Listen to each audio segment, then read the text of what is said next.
ask, can I bought branded? ကျမတို့ကစီနေတယောက်က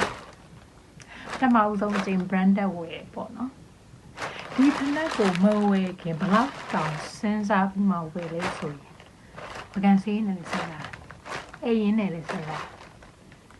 လုံးသွားတဲ့အချိန်ဘတ်စကားစီးနေတယ်ငါဝယ်တင်လားမဝယ်တင်ဘူးလားငါအတွက်တကယ်လိုလားမလိုဘူးလားအချိန်မောင်းတစ်တောင်လောက်စဉ်းစားပြီးတော့မှ Oh my God! Wow!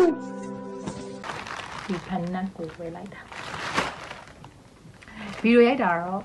ခုနပြောသလိုမျိုးကြွားတာတော့မဟုတ်ဘူးကျွန်မ first time ဝယ်တဲ့အနေနဲ့ record တစ်ခုအနေနဲ့ history တစ်ခုအနေနဲ့ကျွန်မတို့ကစီနေကဝယ်တဲ့ဗီဒီယိုလေးမို့လို့တတ်ရိုက်လိုက်တာเนาะအဲ့တော့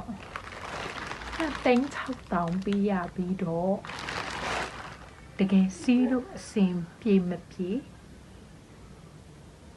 စီးကြည့်လိုက်အောင်မယ်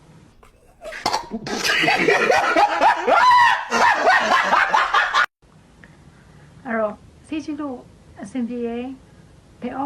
outfit နဲ့မဆိုအစင်ပြေရဲ့တမိုးရင်းလုံးလဲစီးလို့ကောင်းတယ်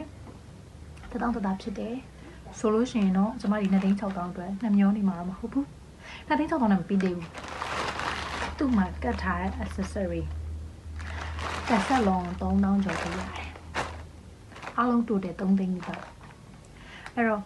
ကိုလိုကက်စီနေတဲ့သူကတခုဆိုလို့ရှိရင်ကိုအတွက်ကိုဆိုတာထက်ကိုမိသားစုဆိုတဲ့အရာကိုအမြဲတမ်းရှေ့တန်းတင်တတ်တဲ့သူပေါ့နော်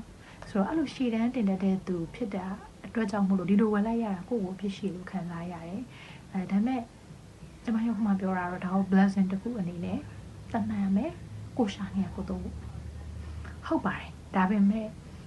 ကိုရှာနေရကိုသုံးဖို့ဆိုရင် first time သုံးနေချိန်မှာကျွန်မ feeling ကို guilty feel ဖြစ်နေရတယ်လားအဲ့တော့စီးကြည့်အောင်မယ်ကွာအဆင်ပြေဆိုလို့ရှိရင်တော့ကျွန်မကိုတကယ်ကျေးဇူးတင်တယ်တကယ်လို့မပြေဘူးအများကြီးစီးဖို့အတွက်တက်တော်နေတဲ့ဖက်နဲ့မဟုတ်ဘူးဆိုရင်တော့ကျွန်မ next time I will make a decision like that နမျောကျွန်မကစီးနေလေကျွန်မနောက်မလာနေလို့ရှိရင်စီးပြီးရင်အဆင်ပြေမပြေ review လာပေးမယ်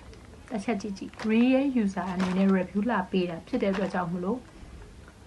blog ကလုံးစီးနေရပါတော့နေအခုမှ cross စီးပြီးတော့အပေါ်လာမပြောနဲ့ဆိုတော့ဟုတ်ရှင်လည်းဟုတ်မှာဒါပေမဲ့ကျွန်မတို့ကတော့ first time ဆိုတော့